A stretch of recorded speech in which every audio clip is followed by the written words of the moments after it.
Good? Okay. Hello and welcome to Season 2, Episode 2 of the Phoenix Files. I am Marcus and I'm freezing right now. I'm with your co-host, Vani.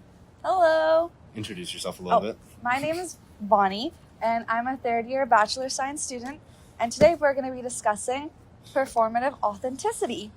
So, before we get started, make sure you follow our Instagram page, subscribe to our YouTube channel, and give us a like, and leave a comment. And stream us on Spotify. Just do everything. Yeah. Performative is a word that gets thrown around a lot today. You know, you see it on TikTok, you see it everywhere. But what does it actually mean? Like, to quickly summarize it, it's somebody putting on performance or being inauthentic. That's not always a bad thing. I know, at least myself, I do some performative stuff sometimes with stuff I dress, specifically with the aesthetic. And Bonnie has matcha here for our audio listeners. That is to say, for everything we're talking about today, we are not crapping on anybody. You can do what you want to do, live your life. We are just highlighting some of the stuff that we see.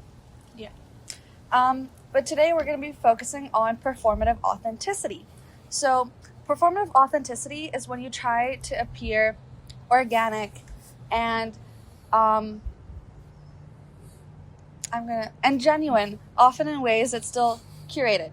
So, when you're performative, you act out a character for someone else to show that, hey, I'm really into matcha, I'm really into nature, I'm really into hikes, but you're no longer doing it for yourself.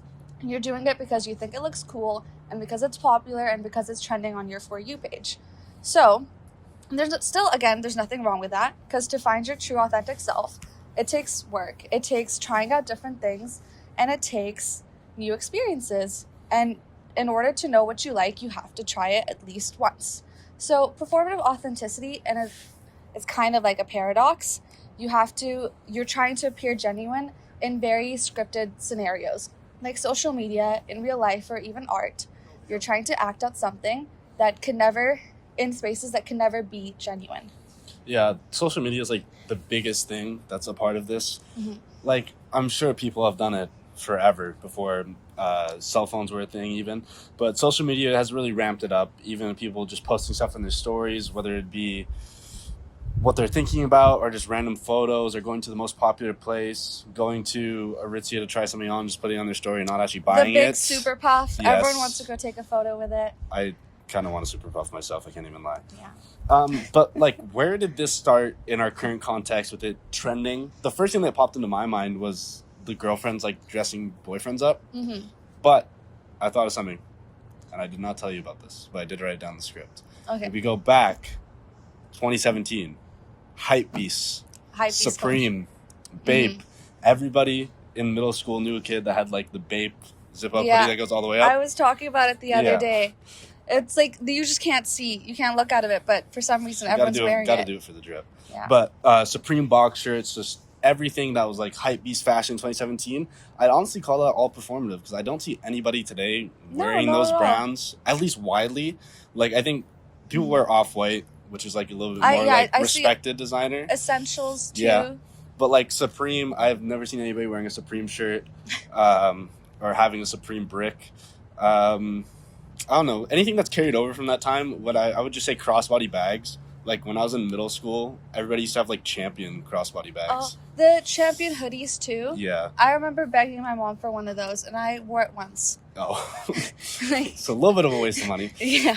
But that's where I'd go to, like, draw it back. I think that was, like, the first thing in our childhood that we grew up with, at least, where it's like, okay, that person's performing. That trend did not carry on. It kind of died in 2018, 2019, and we've seen so many more of those as social media has become more and more prevalent in every single aspect of our lives. Mm-hmm. Trends just come and go. Yeah. And jumping on these trends, like I said before, it's not necessarily a bad thing. You got to try stuff to find yourself, but if you're not doing it for the right reasons, that's when it can become awful. That's true. If you like it, why not do it?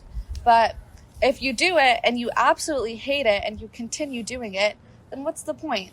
Why would you continue? Just to show that you're cool, or just to show that, hey, I'm into this and I'm into that? That's kind of the same thing. A lot of hot takes are going to be getting thrown out today. Pilates. Oh. Some would call that performative. Because, you see, it's always a fine line between being performative and being authentic. Yeah. Because I was doing some research on Pilates earlier, and apparently it's like a low, not low form, like a low impact exercise for people that aren't able to do, like regular forms that we think of. Yeah. Like running, weight training. So it's for people that, like need easier exercises to do. Okay. And it could be a good thing. It spreads, more and more people are finding out about Pilates. And so people that actually need it can try it out and go and do it. But then it became trendy, and then it became more expensive. And then it became, if you want to go do it, you need to go have like a Lululemon gear or Aloe gear. So you keep falling into the trends. This is super cool. But then now you need to buy into it in order to do it the right way. Yeah, I knew a girl when I was living in the States. She was paying like $170 US a month for a Pilates gym. Oh. And like, that's just crazy. That's just a lot. Pay get a Planet Fitness membership at that point. Yeah.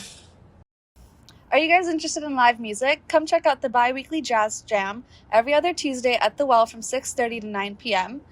Mark your calendars. There's a big end-of-semester concert coming up, and they're looking for volunteers and performers. Applications are due October 25th. Shout out to the Earth Environmental Sciences Course Union. They have an annual general meeting coming up on October 28th at 7 p.m., a pizza social on campus on November 20th, and a trivia night in The Well on November 25th. They also have office hours in FIPKI 134, where they have coffee, hot chocolate, a microwave, and free snacks. Their door is welcome to all. Yeah, it's the fine line. Mm-hmm. Like a lot of the stuff we're going to say today, you might not agree with, or you might heavily agree with. It's all up to perspective, and even the people that are doing this stuff. If you don't know somebody and you see them posting on their story doing one thing or the other that you think is trendy, you'd be like, oh, they're so performative. Don't judge a book by its cover. That's true. You watching might not know either of us. You might think we're performative. Vani is drinking matcha right now. How often do you drink matcha? Not very often anymore. Oh, okay. Yeah, I kind of got it for the video. Oh. Yeah. You got scared away of being called performative, so you stopped. This brings us to what everybody knows as performative now. Performative contests, performative males. Yes. There's one being held recently or soon. I'll be entering the contest. You will be? I should. Okay. I should sign up. That'd be You pretty should funny. do it. We make do it for great social content. media. Yes, yeah. I would actually. What encompasses a performative male? I could name lots of things. Matcha being one of them. List them out. It could be feminist literature. Feminist literature, tote bags, wired headphones. Which I low-key clocked you about the other day because you had them. I did do it performatively, but now I am authentic to them because I do not charge my other devices. Understandable. So, it's not all bad. Yeah. It's not all bad. Claro, Love. Biba-Doobie. Yeah, Biba-Doobie. I went to a Biba-Doobie concert. Is that performative? That is very performative for a guy to go. I like her music though. I own a vinyl. Okay, that's it's always a fine line. Yeah, you could call someone out so quick and then you find out I'm gonna information. get called out just for saying that, honestly. Why did you buy the vinyl? Because I do like her music. Okay, yeah, there you go. Sorry, just to say that you have it. Yeah, just I bring it everywhere. Every time I see a girl, I flash it in their face. It's always in your tote bag, and you just pull it out, and you're holding it with your book. This is the fine line we're talking about. Tote bags, I don't think they look bad, but they could be very practical. Very practical. But when you just see somebody do something and you're you silently judge. We all do it. This is not anything controversial. But you just silently judge. It's part of human nature. Yeah, see something, observe, make a comment. And so, let's see. You see a guy walking on campus, baggy jeans, zip-up hoodie, tote bag, wired headphones, matcha in hand, Labubu on the waist. Yeah. Out of 10, how performative is that man? 10 out of 10. 10 out of 10. Because I feel like Labubus are also extremely performative. $80 is also... They're $100 now. Or if you want one of the trendy, the Coca-Cola one, I thought it was so cute. It was $120. That's the most performative thing that I can see everybody agreeing on. I don't know a single person that likes Labubus. Everybody I know that talks about it is this is stupid. This is crazy. They don't look nice. Maybe they're made with some really nice material. I don't know. It's like a Beanie Baby. Oh. Yeah. It's not nice at all. It's not the greatest. But it's what's trending and people buy into it because it's cool.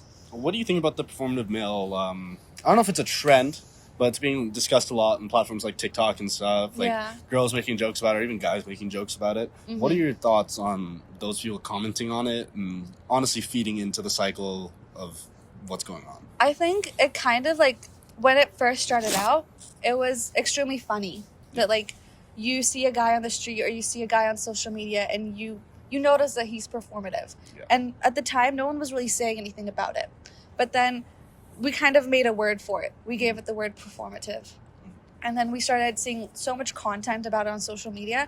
And then that's like when you kind of realize it. That like, hey, like kind of everyone's doing this now for no reason. And so when I saw it, I thought it was pretty funny. But now, it, like humor, I feel like evolves so much now, especially on social media, that now people dress up as like a performative male, like kind of unironic or ironically now, Yeah. like as a joke. I Also, like once it got clocked, like everyone stopped Yeah. doing it. Like everyone was dressing like that. We got the word, and everyone stopped. don't want to say it feels like derogatory, but sometimes like I go and open up TikTok comments and like the top thing's like, "Oh, you're so performative," and I'm just like kind of taken aback. Like True. the same thing we talked about. Like I don't know this person. Maybe that's just how they are. That's true. You You never know what you see on social calling media. somebody out for it is funny. Keep it to yourself. Yeah. Unless you want to be a warrior in the TikTok comments, which I honestly respect if you have the time of day to do that. Let's talk about girlfriends dressing up their boyfriends. Another TikTok trend Mm-hmm. that we called a little bit performative. Yeah. Not in the way of male manipulator performing, but Male manipulator. right, it's all encompassing. It's all in one. Okay. You see a guy walking with like that aesthetic I just like talked about, and you think he manipulates women. That's true. Yeah? I could see that. I Yeah. can see that. Like Spotify playlists are made, and you Yeah. know, but it's like the same one sent to every girl. Yeah, and he's walking around with a book, Yeah. and the He's book's never always read it's it. always on the same page. He's never read it. Girlfriends dressing up their boys into aesthetics that the girl wants them to fit into. Old money aesthetic, Yes. Y2K aesthetic, all of those. Grunge, emo, country. I think it's a little bit weird. It's harmless at the end of the day if it's between That's the two people and like they're both like, hey, this is funny, this is cute, even like let's do it. I just get kind of like icked out because it seems like the partner is like shaping their partner to into be what you'd like. Yeah, and I just think And it's it's like a little bit. Why would you date them in the first place if you really didn't like the way they dressed? Right? But I get it. It's just for a It's- TikTok if or it's an fun and Instagram reel. jokes. Yeah. But that kind of goes into the larger conversation of aesthetics and how aesthetics can be performative. Mhm. You just listed off a bunch of them: old money, Y2K, grunge, country, Yeah. thrifting. Thrifting. I feel like thrifting has become its own culture now. How so? Because I feel like when like I see thrifting content on my social media, it's almost always clothes that are like from the 2000s. Yeah. And so I feel like in a way that I've stopped calling it the 2000s aesthetic and I've started calling it thrifting aesthetic. Because thrifting kind of like when it started, I feel like in 2016 when it got popular by the likes of like Amba Chamberlain, Yeah. like other people that were making content like that, it was more so to find like unique pieces. Yeah. And it kind of started off as like eco-friendly. Like you're not wasting money on like really expensive clothes, or you're not like buying stuff that you're only going to wear once. Like you buy it from a thrift store and you're like reusing. Yeah. And you're not letting them go to a landfill. And that's how it started out. But now all the content I see is people doing large thrifting hauls, the popularization of Depop, Yeah. and like third-hand websites, and kind of also vintage fashion kind of like played into it after thrifting. Yeah. It went from thrifting to vintage. So what are your thoughts on like boutique vintage stores? I'm not gonna name any names, but there are like some thrift stores that are selling old clothes for $200. I've seen a $200 T-shirt at a vintage pop-up. I saw a vintage pop-up recently, and I saw a $400 Carhartt jacket. That's crazy. It was a really nice jacket, don't get me wrong. It was a really nice brown color, and I tried it on, and you know, it didn't look the best, but I was thinking to myself, you know, I've been wanting a Carhartt jacket for like the past 3 years. Yeah. And I found one, and it fits. Doesn't look the greatest on me, but I really want it. And then I saw the price was $400. The man that probably first bought it probably bought it for work. Probably bought it for like less than $100. Yeah. Wore it for years and years and years. And now some like random teenager, like probably like myself, who doesn't do any manual labor, who just walks Just to and gonna from wear it. classes, is wearing like a really like hardcore jacket that's like supposed to protect you from everything. Yeah. And there's no point. Mhm. It's like, My thing with thrifting is I do it. I go vintage shopping more than I go thrifting, which means I go to those boutiques that kind of upsell stuff. I don't have a problem with it. I just think some of the prices are scummy. that's true. Especially if they get it for free, like it's donated Like, stuff. yeah, I get it. You got to make money at a certain point. Mhm. But the shirt that you got in like a big package does not need to be $50. No. Um, Mhm. That being said, I've bought multiple $50 shirts from vintage stores Yeah. and jackets. But it never needed to be $50. It did you not. had no choice. And that kind of goes into, it's like, it's a unique piece. It's Mhm. $50. I'm not going to find this anywhere else, at least not very easily. That's true. Got to spend the money. You kind of feel stuck then. Yeah, you get Well, strong-armed into I'm it. not gonna be able to find another one. Yeah. Yeah. That's what I did last time I went vintage shopping. I found a piece. I was like, I'm not going to find it anywhere else. That's and I bought true. it. It was only $30, which isn't that bad. It was like a big jacket, but Mhm. still. Yeah.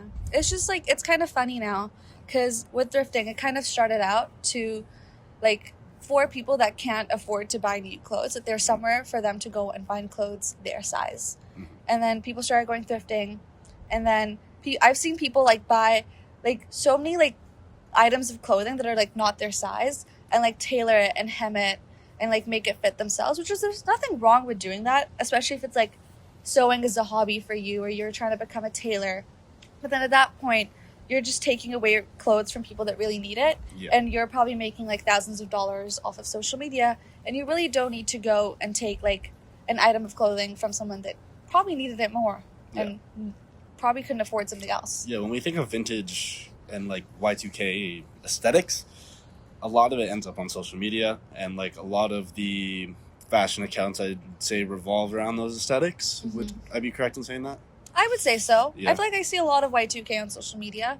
Some are like more minimalist fashion. Mhm. I've seen like Japanese minimalist fashion, like kind of giving. What is that? Can you describe it? 'Cause I've actually never heard of that. Okay, it's basically minimalist fashion. You have very muted colors. Like you Yeah. have your grays, your beiges, your whites, your blacks, but they're almost always in fabrics that are more natural, like cotton or linen, just like fibrous. Like I don't know if Yeah. that's even a word for it, but like it's not like It's not fast fashion. it's not fast fashion. Yeah. It's like kind of like it's made on a loom almost. Okay. Is the kind of fabric it is.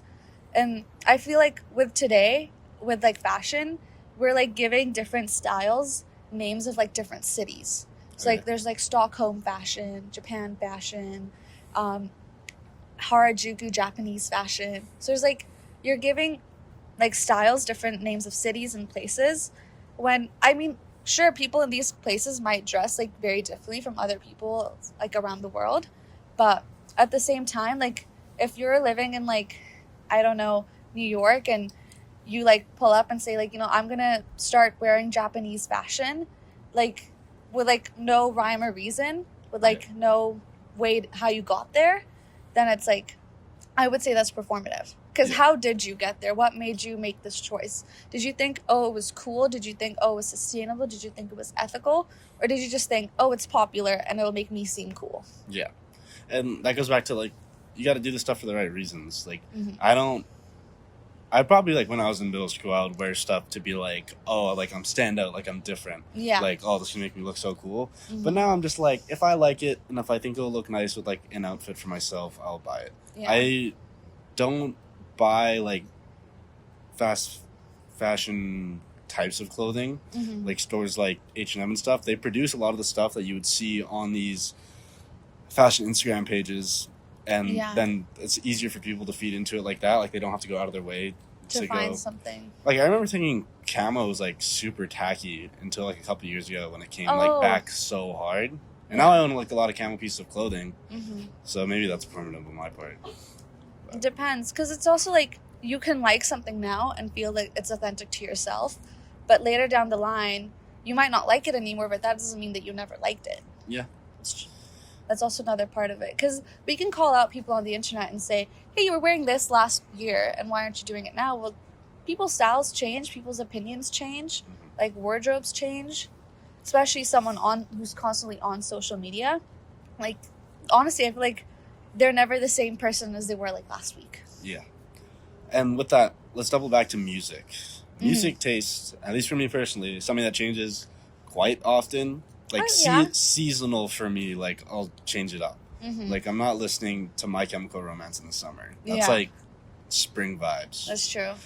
And people's music chase can be performative. What is the most performative artist you can think of in general? This is gonna sound really funny, but someone that casually listens to like Mozart or classical music. Because what's the reason? Like you're like if you're studying, sure. Like she maybe just got a lot of weird looks from behind the camera. That is like an insane poll. I don't know if it's like no, people can generally like classical music. I'm not saying there's anything wrong with that. Like if you need an environment that's like calm and that you need to listen to something with no words, like sure, go for it. But then like if you like, I don't know, this like takes me back to an experience I had in school where you're like sitting around a circle and you're just like 2 truths and a lie. You're like getting to know your new classmates.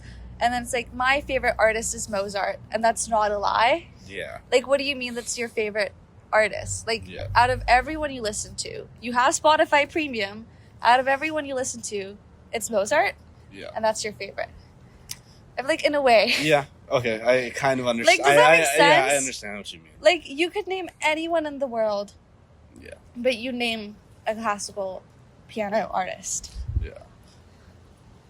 These artists themselves, like, they are performative. They're performing for people, whether it be in concert or through their music. So it's not to say that they themselves are performative, but I'd say the fan base, like, cultivated around them. That's true.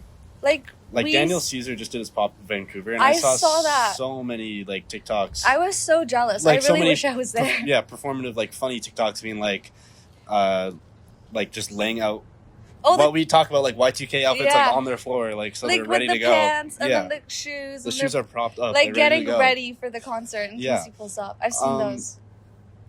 Yeah, so it's, like, people listening to music for the sake of, like, fitting in. Mm-hmm. I feel like I did that with country music for a bit, but now I actually do like country music. Mm-hmm. But I know, like, a lot of my friends listen to certain types of music, and, like, they put it on in the car, and I'm just, like, I cannot understand the I cannot see you listen to this music. But people have different tastes, but, like, sometimes it's, like, I feel like you're just listening to it for the sake of listening to it. You can really tell when someone enjoys the music they listen to. Just from the way they sing along or when they play it. Like, are they playing it when it's just them, or are they playing it when there's a bunch of people in the car? Yeah. Like, you can tell. The biggest component of, like, musical people that are performing that listen to music, Drake Glazers. I have a friend, okay? Who shall not be named. Who shall not be named. He glazes Drake like there is no tomorrow. No matter what he puts out, he is on it. He's like, it's 5 stars. It's everything. It's everything. Like, okay, I can appreciate you like the artist. Mm-hmm. You don't need to like every single bit of music that he puts out. You are allowed to be like, hey, I didn't mess with this album. I didn't like this single. It's extremely unrealistic. The people that are like die hard, those people are performative. Taylor Swift fans. See, I've seen a lot of stuff about her new album that came out recently, and how people are they're dogging on it. People are saying it's horrible. But there's probably, like, a girl out there that, like, cried listening to it and be like, this is the greatest thing ever. Like, Taylor's, like, a genius. Like, there's probably somebody. It's just funny, because I saw the people hating on it. Yeah. I saw then people saying, oh my gosh, this happened, like, with her Reputation album. In a week or a month, you guys are going to love it. And then it's been a week, and now I see so many people loving it. Yeah. Like, I saw my For You page transition just to, like, fit with the narrative and to, like, fit with the fact that, you know what, Taylor Swift is not a bad artist, and we will like all of her music. Mm-hmm. So. What's your favorite Taylor Swift album? Evermore. Or Folklore. With the brown one. That's could have worded that better. No, she's like her in a brown coat. That one, I think it's called Evermore. Yeah. That one's my favorite album. That's probably the one I listen to the most out of all of them. Okay. If I do ever. My sister went to the Taylor Swift's 1989 concert. Really? That was like. That was a while ago. Yeah. I don't know why. 2015, 14. Let's get back to performative people. Yeah. No more Taylor Swift talk. Because she's not performative? Or she is? What do you think? Is she performative? I got in trouble for saying something the other day in our pitch meeting. I said Sabrina Carpenter's performative. And then I got yelled at saying, well, she's a performer. Kind of got clocked. But, Yeah. you know, Every artist is performative, and you can never really tell when an artist is being genuine. what's the difference between following a trend and an aesthetic and being fully performative to you? Because there's a difference. Artists hop on trends. I feel like lately it's been a lot of retro stuff. The Weeknd with his latest albums, like kind of retro themed. Doja Cat's new album is like kind of retro themed. Yeah. Like that stuff. What's the difference between following into aesthetic, a trend, and then being performative? That's a really good question. I feel like following an aesthetic, it's kind of... An aesthetic itself, I feel like, encompasses your whole life. Okay. Not your whole life, but like a lot of things. It could be the music you listen to. It could even be like the wallpaper on your phone. It could be the outfit you wear. It could be like the kind of clubs or events you go to. I feel like that kind of like fits the aesthetic. Yeah. Whereas when it's a trend, you follow the one thing and the one thing it exists in.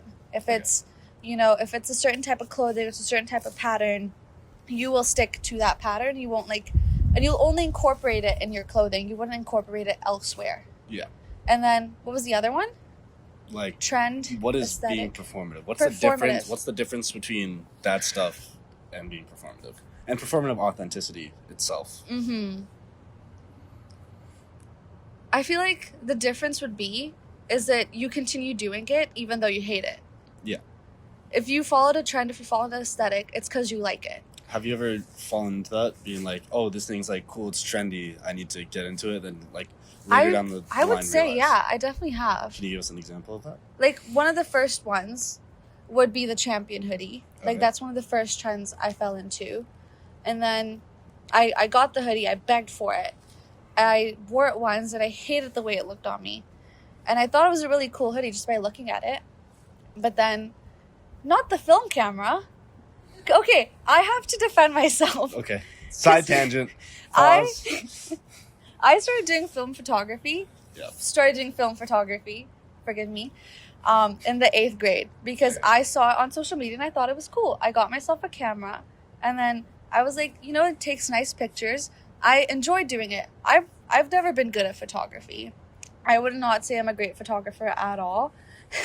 But I feel like because the fact that I enjoy it, even though like some of my photos turn out really crappy and I like probably wasted a bunch of money on it, I enjoy doing it and I've loved the nice photos that I've gotten from it. Yeah. And see, also like going back to the social media thing where people like are in people's comments saying like, hey, you're being performative, you're being this. I think also it's kind of negative. Because if I was like, when I was younger, if someone told me like, hey, you look really performative and fake doing this, because it's like my first time or like my first year doing this, I would like have totally given up. Like people hate me doing this. Like I'm not gonna make any friends.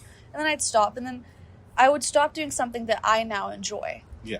So it's always like calling out people and being performative is also a form of bullying, I would say. Yeah. It's just like saying, hey, you're being so fake. Why are you laughing? I've been bullied. Oh, okay. Oh, I thought you were... No, I would say photography can be performative. I guess. It can be. This is the line. Anything can be. I guess anything can be. Anything can be, but only if you're... It's only performative if you're doing it for the sake of other people. Like... Because you're performing for them. To give like a very extreme example, drinking culture being performative. You feel like you have to drink to fit in. That's true. In certain ways. Yeah. Drink responsibly, children. Yeah. Or adults. You guys are all in university. Adults. Yeah, that can be like it. For myself, for like trends I've fallen into, I feel like I got my mom to buy me a pair of like Air Forces when I was in like the 8th grade. And I wore them only like literally once. Yeah, like literally wore them one time. And then I bought a different pair of Air Forces and I wore those quite a bit, but now they're sitting in my closet. Like I bought a Teddy Fresh hoodie too. I really loved that hoodie. I don't wear it anymore. But, like, I did get my use out of it. That was a trendy thing, and I really liked it, and I wore it a lot. Yeah. But, see, that's different. I wouldn't say that's performative, because you liked it and you did it for yourself. Yeah, that's what I mean. So, it's not. I don't wear it anymore, but it is. Because people's styles change. You can't call out someone, hey, you wore that a year ago, now you're being fake because you're not wearing it anymore. Yeah. It's been a year. Is individualism itself performative? Being like, oh, I'm so different than everybody else. I feel like everybody's It's- trying to get the one up on everybody, Everyone being is like, "Oh, I'm so why different, I'm wouldn't so you different." want to be different than everyone else? I feel like Yeah. that's only natural. You don't want to blend in. No one wants to blend in. But at the end of the day, it's not bad But- if you don't. Yeah, it's Like- not bad if you don't, because that's also what trends are. You're trying to fit in with other people while still trying to be different. Yeah. So I was definitely like in a phase, like, everything happened in middle school for me. Like I was just like, I need to be so different. I need to be so different. mhm. Going to school with my hair braided, wearing like neon Hair hoodies. braided. Yeah, I used to have very long hair. Like wearing neon hoodies and stuff like that, and like just going out of my way to be different. Mhm. And then I realized I was like, it's just like more exhausting to put on a face for people Yeah. than it is for me just to relax and like I don't have to match everything that the people around me in my circle do. Yeah. Oh, Mhm. people are walking by. I don't have to match like everybody that's on my hockey team. I wouldn't say like we relate in all areas of aspects, but we all get along. We're all chill. And I feel like that's where people get scared. It's like, if I don't fit in, if I'm not exactly like the people I surround myself with, Mhm. I'm going to get lost in the shuffle or I'm going to get forgotten. It's better to just be yourself and those people will appreciate you and you will find your real people instead of faking it, in your mind, trying to find a group of people that you think you'll like. I agree. Yeah. Yeah. I don't think people should fake being someone else at all. Because It's an easy thing to get caught up in, though. It's very easy. Especially once you get to university. If you ever feel like, Mhm. oh, like I can't meet anybody. Yeah. It doesn't matter what age you are. It's just like when you're younger, you're kind of pulled into it more because you want to be like your peers. And then when you're in university, you kind of just like, you want to be like people in your major. You want to be like people in your friend group. And then if you're also moving from like far away, you want to try and make friends as quickly as you possibly can. Yeah. And then you end up changing yourself in that. Just try and fit in. Very wise words from us at the end. To wrap everything up, try things out, explore, but don't do it for the wrong reasons. Do it to actually explore. Don't do it to fit in. Do what you want to do. Sorry if we offended anybody today. We'll be offending people all throughout the rest of the school year. Mm-hmm. Yeah. Don't be afraid of being called performative. Yeah. Because honestly, there's nothing wrong with being called performative. If that's what people think, that's what they think. If that's not who you are, that's not who you are, and stick by who you are. If you get called a male manipulator, don't Maybe worry. don't be a male manipulator, but don't worry about it. Live your life. You Yeah. know, I'm not judging you. I'm definitely judging. Anyways, it's been Marcus. Vonnie. That's a wrap.